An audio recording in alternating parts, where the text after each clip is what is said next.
Bismillahirrahmanirrahim. Assalamualaikum warahmatullahi wabarakatuh. Bersua dalam berita perdana malam ini, saya Hussein Ismail. Dan Sarofiza Haji Mahmud. Berita-berita utama malam ini.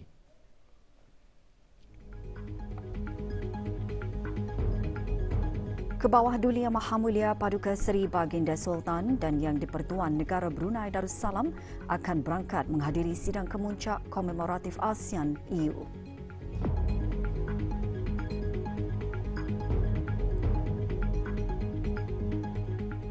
Kebawah Duli Yang Maha Mulia akan berangkat menghadiri Majlis Royal Audience bersama His Majesty King Charles III dan Majlis bersama rakyat dan penduduk negara Brunei Darussalam yang berada di United Kingdom dan Ireland Utara. Kebawah Duli Yang Maha Mulia Paduka Seri Baginda Sultan Haji Hassanah Bolkiah Muizzaddin Wad Daulah Ibni Almarhum Sultan Haji Omar Ali Saifuddin Sa'dul Khairiwaddin Sultan dan Yang di-Pertuan Negara Brunei Darussalam akan berangkat ke Brussels, Kingdom of Belgium bagi menghadiri sidang kemuncak komemoratif ASEAN EU yang bakal berlangsung pada 14 Disember 2022. Para pemimpin ASEAN akan bersidang untuk pertama kalinya bersama para pemimpin Kesatuan Eropah EU dan dijangka membincangkan usaha-usaha bagi memperkembangluaskan lagi perdagangan dan infrastruktur di antara kedua buah rantau berkenaan, di samping mempertingkatkan lagi hubungan strategik ASEAN-EU sejak ia menjadi strategic partnership pada bulan Disember 2020. Tahun ini merupakan ulang tahun ke-45 hubungan ASEAN dan EU sejak penubuhannya pada tahun 1977. Hubungan tersebut merangkumi pelbagai bidang seperti keselamatan, pertahanan, ekonomi, sains dan teknologi serta pembangunan mampan. Terdahulu sebelum itu, Kebawah Duli Yang Maha Mulia juga dijangka menghadiri Majlis Royal Audience bersama His Majesty King Charles III, King of the United Kingdom of Great Britain and Northern Ireland di Windsor Castle, United Kingdom. Majlis Royal Audience ini nanti jelas mencerminkan simbol kemesraan, ikatan tali persahabatan dan kuatnya hubungan istimewa antara negara Brunei Darussalam dan United Kingdom yang terjalin berkurun lamanya, di samping memberikan peluang untuk beramah mesra dan mengeratkan lagi hubungan muhibah dan silaturahim kerabat diraja kedua-dua buah negara berkenaan. Keagraban hubungan itu juga dapat dilihat melalui beberapa siri keberangkatan yang lalu, seperti keberangkatan Kebawah Duli Yang Maha Mulia menghadiri majlis resepsi yang dihoskan oleh His Majesty King Charles III di Buckingham Palace, London pada bulan September lalu. Manakala His Majesty the King pertama kali berangkat ke Bandar Seri Begawan pada tahun 1984 selaku wakil Her Majesty Queen Elizabeth II sempena kemerdekaan negara Brunei Darussalam, dan kali terakhir baginda berangkat ke negara Brunei Darussalam adalah pada 2 November 2017. Kebawah Duli Yang Maha Mulia seterusnya akan berangkat bersama Kebawah Duli Yang Maha Mulia Paduka Seri Baginda Raja Isteri Pengiran Ana Hajah Salehah binti almarhum Pengiran Pemanca Pengiran Ana Haji Muhammad Alam bagi menghadiri majlis bersama rakyat dan penduduk negara Brunei Darussalam yang berada di United Kingdom dan Ireland Utara. Majlis tersebut akan memberikan peluang keemasan kepada rakyat dan penduduk khasnya yang berada di United Kingdom dan Ireland Utara untuk berjunjung ziarah dan beramah mesra ke hadapan majlis baginda berdua. Jabatan Perdana Menteri dan jabatan-jabatan di bawahnya pagi tadi mengadakan majlis penyampaian sijil persaraan bagi para pegawai dan kaki tangan jabatan berkenaan bagi tahun 2021.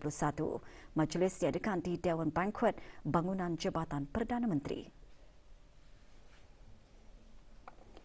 Dayang Hajah Nur Hashimah binti Haji Muhammad Taib, Setiausaha Tetap Sekuriti dan Undang-Undang Jabatan Perdana Menteri selaku pengerusi majlis dalam ucapannya berkata, setelah berkhidmat dalam tempoh purata 30 tahun dengan kerajaan.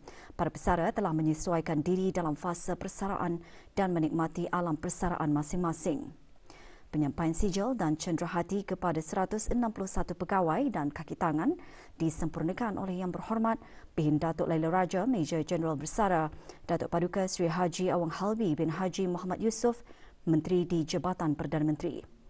Juga hadir timbalan-timbalan menteri di Jabatan Perdana Menteri.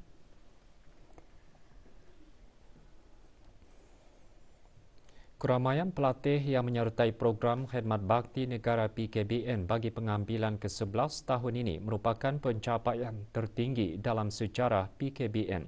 Menteri Kebudayaan Belia dan Sukan berucap demikian pada majlis pelancaran PKBN bagi pengambilan ke-11 pagi tadi. Jelas Yang Berhormat Datuk Seri Setia Awang Haji Nazmi bin Haji Muhammad, pencapaian tersebut setentunya mencerminkan keberkesanan serta impak positif kepada pelbagai lapisan masyarakat, khususnya para belia. Majlis berlangsung di kem latihan PKBN Kampung Batu Apoi, daerah Temburong. Walaupun masih berdepan dengan pelbagai cabaran semasa, kesinambungan dalam pelaksanaan latihan atau continuity of training adalah amat penting dan mustahak bagi memastikan masa depan para belia untuk menjadi seorang pemimpin yang berwibawa dan cemerlang. Tahun ini menandakan tahun ke-6 PKBN menggunakan kem kekalnya di Kampung Batu Apoi, daerah Temburong.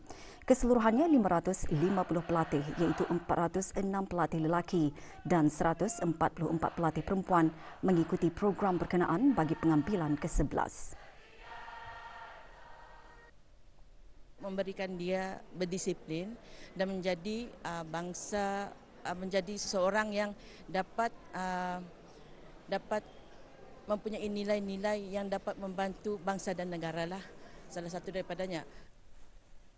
Mana tahu suatu hari lagi nanti orang akan melanjutkan tempatnya orang, maksudnya tempat akan masuk askar ke apakah polis ke apakah, agar saya dapat menepati masa lebih betul, pandai hidup berdikari dan pandai menepati masa. Untuk melatih diri saya dan mendisiplinkan diri ke arah yang lebih baik. Mencabar diri, melakukan perkara yang baru, keluar dari comfort zone dan belajar berdikari.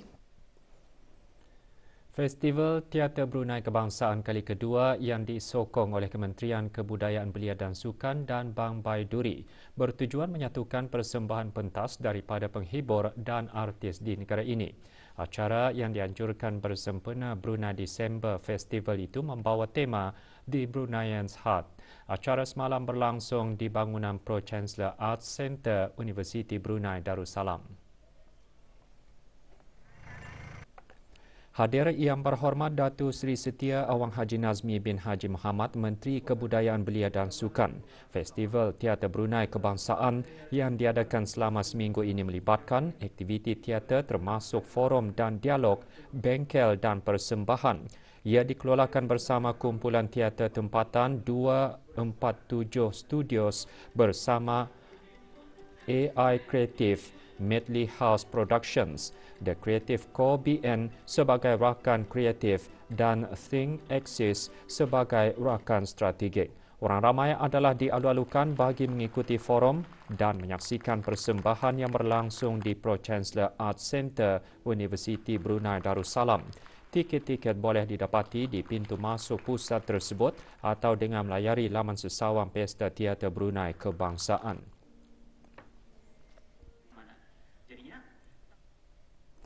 Institusi Guaman Syar'i merupakan bidang perkhidmatan yang penting bagi menyelesaikan pertikaian. Berucap pada majlis penyampaian sijil Peguam-Peguam Syar'i pagi tadi, Ketua Hakim Syar'i menjelaskan para fuqaha membuat penelitian rapi bagi menjaganya agar tidak disalahgunakan kerana penyalahgunaan yang ia boleh membawa kepada penganiayaan, permusuhan dan hilangnya kepercayaan masyarakat kepada sistem kehakiman.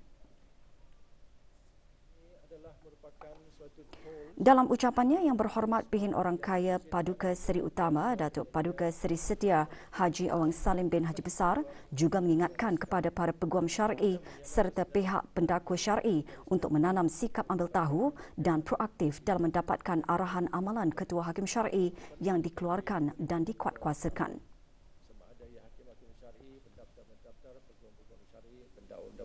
Dan pihak-pihak yang berkenaan.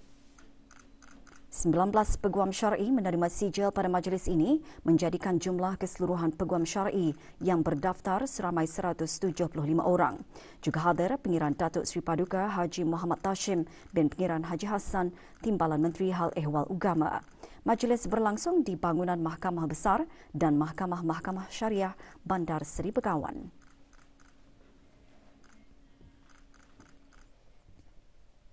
Program perkemahan belia merupakan contoh program pembangunan kapasiti belia yang sangat baik dan mendukung 4 strategi teras matlamat dasar belia negara. Ikuti bahan beritanya seketika nanti.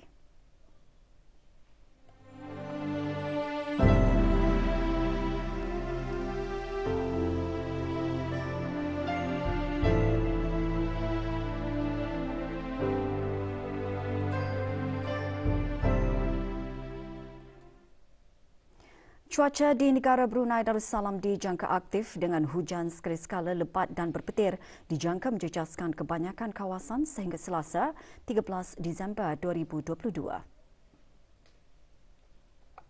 Jabatan Kaji Cuaca Brunei Darussalam memaklumkan terdapat risiko banjir kilat di kawasan rendah dan mudah banjir, terutama jika bertembung dengan air pasang semasa hujan lebat.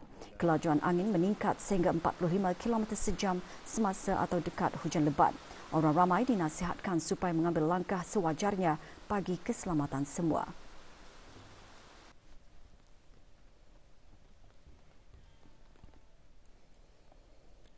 Lima dokumentari mengenai negara Brunei Darussalam diketengahkan semasa Festival Wayang Pacak Anjuran The Brunei Film Blitz Festival diadakan di ruang legar Kedai Pekan Bangar, daerah Temburong. Hadir Puan Yang Terutama Karen R. McClellan, Duta Besar Istimewa dan Mutlak Amerika Syarikat ke negara Brunei Darussalam dan Dr. Siti Nurkhalbi binti Haji Wasal Felah, Timbalan Setiausaha Tetap di Kementerian Kebudayaan Belia dan Sukan. Festival merupakan sebahagian daripada inisiatif filem dokumentari mengupas cerita sebuah program tempatan yang mempromosikan penerbitan filem bukan fiksyen di negara ini. Di samping itu, ia juga memberi peluang kepada penghasil filem tempatan untuk berkongsi perspektif dengan komuniti global.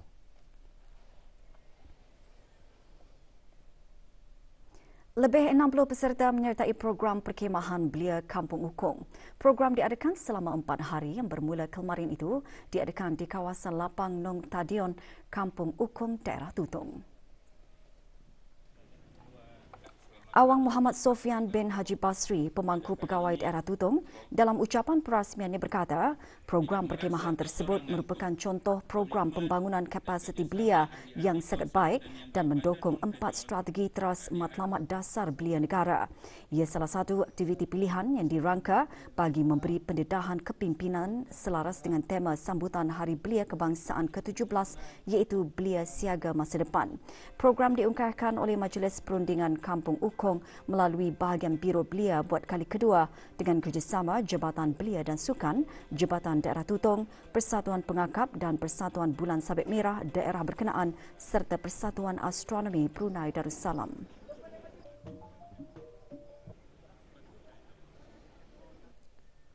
Forum Belia Serantau ASEAN PBB mengenai mencegah keganasan melampau menerusi sukan telah diadakan di Bangkok, Thailand. Forum tersebut dianjurkan dengan kerjasama Pakatan Ketemadunan PBB, UNAOC dan Bahagian Pendidikan Belia dan Sukan Sekretariat ASEAN. Antara matlamat forum berkenaan ialah bagi meningkatkan kesedaran dengan menyatu padukan belia dan memberi cadangan mengenai dasar-dasar mencegah keganasan melampau menerusi sukan ke dalam Pelan Tindakan Kebangsaan dari perspektif belia ASEAN. Mewakili negara Brunei Darussalam ke forum tersebut, Dayang Nur Hafizah binti Haji Abdul Siddiq, Jurulatih Pembangunan Sukan Bola Jaring dan Dayang Farhah Syahirah binti Muhammad Syamrin, atlet karate kebangsaan. Forum dihasrat menjadi platform untuk generasi muda agar menggunakan media sosial dengan bijak.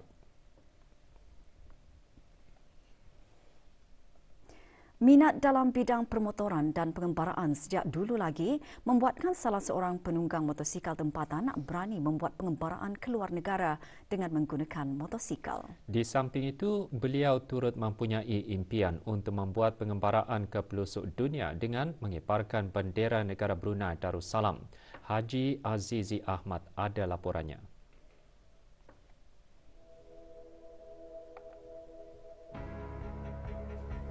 Mula merancang pengembaraannya sejak beberapa bulan yang lalu, Awang Muaz bin Haji Abdul Hamid yang juga yang dipertua Kelab Motosikal Veteran Brunei memilih awal bulan Disember untuk memulakan pengembaraan ke Indonesia. Pada ekspedisi kali ini, yang menurutnya sebagai kesinambungan daripada Patriotic Ride, Awang Muaz bersama rakannya memulakan pengembaraan dari Bandar Jakarta ke Pulau Bali, Indonesia.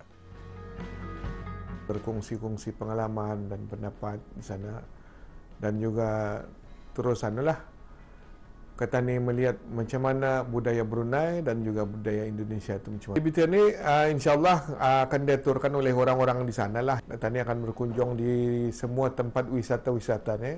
Kalau di Brunei, tempat riadah, tempat-tempat yang menarik seperti di Bromo. Diorang akan membawa di mana tempat untuk aktiviti-aktiviti mengambil sesi fotografi dan juga untuk kenangan-kenangan ketani.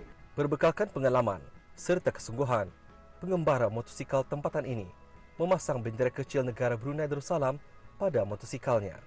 Sepanjang pengembaraannya, Awang Muaz juga akan membuat beberapa perhentian dan mengadakan perjumpaan bersama para peminat motosikal di Indonesia. Setiap kali tempat saya singgah itu, saya akan memberi satu buku kepada beri peluang mereka untuk menulis sesuatu yang di dalam buku ini, yang untuk mengatakan selamat Hari Kebangsaan Negara Brunei Darussalam 39 tahun, untuk mereka mengucapkan sesuatu untuk negara Brunei, dan salah satu daripadanya juga untuk mendoakan Brunei ini tetap maju dan untuk menuju wawasan negara 2035. Mudah-mudahanlah dengan izin Allah Subhanahu Wa Taala juga semua sekali akan berjalan lancar. Kini Awang Muaz telah berada di Pulau Bali, Indonesia, lebih 1000 km dari tempat beliau memulakan pengembaraannya. Dengan harapan misinya memperkenalkan negara Brunei Darussalam berjaya, Awang Muaz juga berharap cita-citanya untuk mengembara ke seluruh dunia dapat direalisasikan. Laporan Haji Azizi Ahmad untuk Berita RTB. Terrarium iaitu perhiasan tanaman dalam bekas atau balang yang diperbuat daripada kaca atau plastik semakin mendapat tempat dalam kalangan penggemar hiasan dalaman rumah dan juga peminat botani. Jenis tanaman kecil dengan bentuk unik itu boleh menjadi sumber bahan pendidikan bagi memahami lebih lanjut mengenai kehidupan tumbuh-tumbuhan. Seni terrarium kini semakin dikenali, malah menjadi antara hobi yang popular dalam kalangan suri rumah, remaja dan tidak kurang juga kanak-kanak yang ingin mencipta taman kecil mereka sendiri. Terrarium dikenali dengan keunikan dan keindahannya yang tersendiri. Para penggemar seni terrarium juga berpeluang meningkatkan kreativiti diri melalui bengkel terrarium tanaman kaktus dan succulent yang dijalankan oleh Creative Space Art Gallery and Studio. This workshop is really about building a gardening community and also being able to share gardening tips with people within the community, and also to give people another option for a very wholesome hobby. So far, every time we do have a class, there's a very good response. Status harian normal baharu COVID-19. 2 kes berada dalam kategori 5 iaitu memerlukan rawatan di unit rawatan intensif ICU. Kementerian Kesihatan memaklumkan 469 kes dilaporkan sembuh. Jumlah keseluruhan pemberian 2 dos vaksin COVID-19 bagi kanak-kanak berumur 5 hingga 11 tahun 86.9%. Bagi remaja berumur 12 hingga 17 tahun yang mendapat 3 dos vaksin, 62.2%, dan liputan bagi rakyat dan penduduk negara ini yang mendapatkan 3 dos vaksin, 78.9%.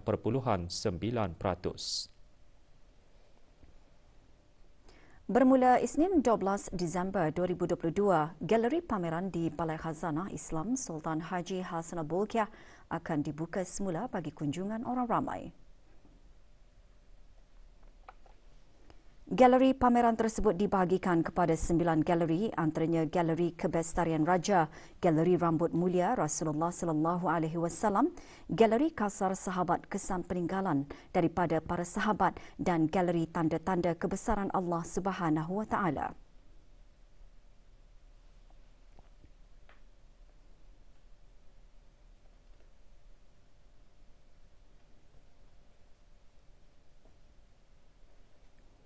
Dibukakan untuk kunjungan orang ramai bermula pukul 9 pagi hingga 5 petang setiap hari, kecuali hari Jumaat. Tiket masuk boleh diperoleh di kaunter-kaunter tiket dalam bangunan Balai Khazanah Islam Sultan Haji Hassanal Bolkiah. Maklumat lanjut layari laman sesawang dan ikuti Facebook atau Instagram Balai Khazanah Islam Sultan Haji Hassanal Bolkiah seperti yang tertera.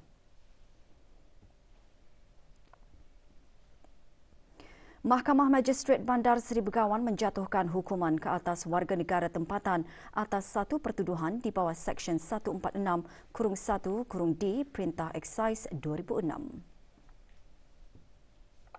Badi Uzaman bin Mahat, 34 tahun, didapati bersalah kerana memiliki 74 karton dan 9 paket rokok pelbagai jenis semasa operasi sepadu pasukan polis di Raja Brunei, Cawangan Jabatan Siasatan dan Kawalan Lalu Lintas bersama bahagian penguatkuasaan undang-undang, Jabatan Kastam dan Eksais di Raja di kawasan Jalan Babu Raja, Kampung Beribi. Tertuduh mengaku bersalah dan dijatuhi hukuman denda sebanyak RM60,000 atau 16 bulan pemenjaraan jika gagal membayar denda. Semua barang yang terlibat dihukum rampas untuk dimusnahkan. Sejumlah besar barang tegahan dirampas semasa sekatan jalan raya yang dikendalikan oleh keanggotaan Jabatan Siasatan dan Kawalan Lalu Lintas Pasukan Polis di Raja Brunei PPDB pada 8 Disember lalu di Jalan Utama Mentiri. Semasa operasi tersebut, seorang lelaki warga negara tempatan berumur 18 tahun ditahan setelah hasil pemeriksaan kenderaan yang dijalankan menemukan sejumlah bungkusan kotak yang mencurigakan. Barang tegahan termasuk 504 tin dan 156 botol minuman keras, 2 unit rokok elektronik dan 51 paket rokok pelbagai jenama. Suspek beserta kesemua barang rampasan diserahkan kepada pihak Jabatan Kastam dan Eksais di Raja bagi siasatan lanjut. 3 pekerja warga negara Indonesia dipercayai lari daripada majikan.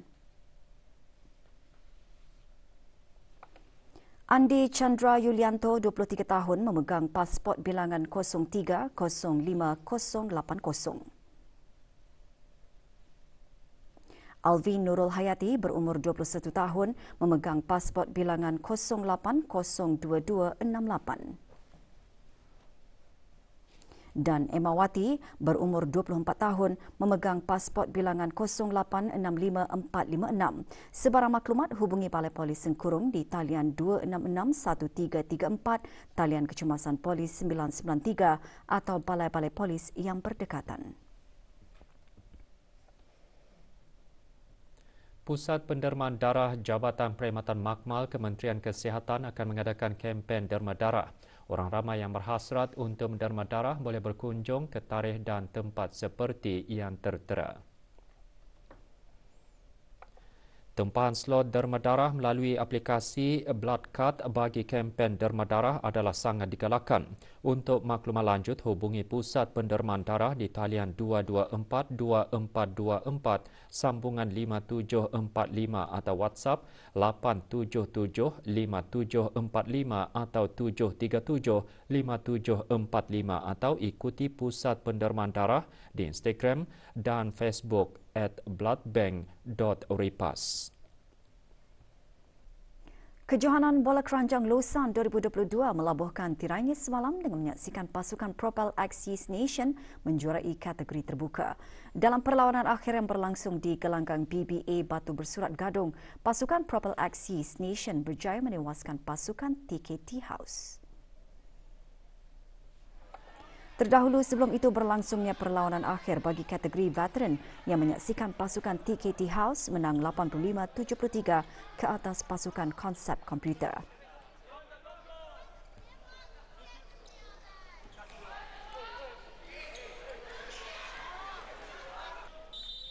Bagi perlawanan akhir kategori terbuka pula menyaksikan pasukan TKT House tewas 85-89 kepada pasukan Propel Axis Nation untuk menjuarai kategori terbuka.